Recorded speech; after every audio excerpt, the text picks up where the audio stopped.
supaya disuni berkailan barokahe aja nganti nyandung retu keluarga ing desa Kebon Manis kene tansah pinarengena wilujeng tan ana sambikala apa Allahumma amin. Iki darane merti bumi. Oh. Tembung kadesa. Tembung kade karoso. Tembung kadesa siji kaki kadereng. Do dedono so sesaji uga asung dahar.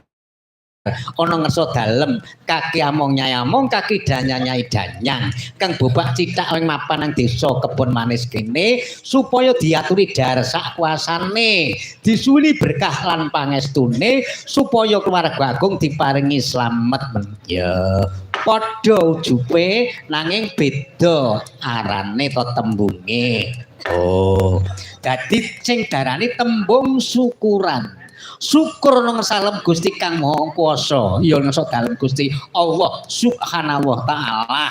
anggone padha syukur ngrumangsa lenggah ning desa Kebon Manis kene lanang wadon gedhe cilik tuwa enom sing kelairan kene ora kelairan kene padha ngadani syukur diadani syukur mring Gusti Kang Murbeng Kawasa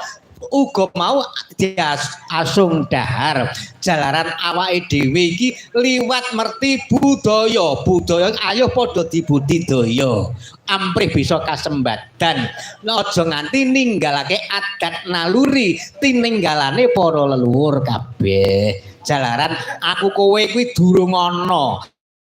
canggah moyang wis ngadani tembung ngadani wayang purwa wayang wis ngarani wahyu purwa sepisanen bengi iki padha ngon nyadong wahyuning Gusti Kang Murbeng Kawasa angka kang sepisan dalarane wayang kuwi siji tuntunan kaping loro tatanan kaping telu tontonan kaping papat tantangan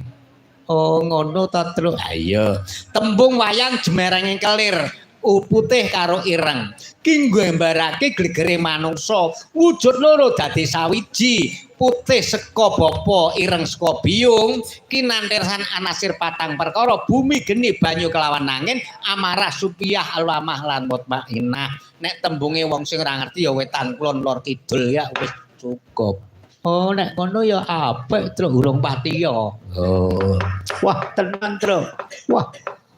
jan mletek kok Truk kowe apane mripatmu kok ya warna-warna Amerika Serikat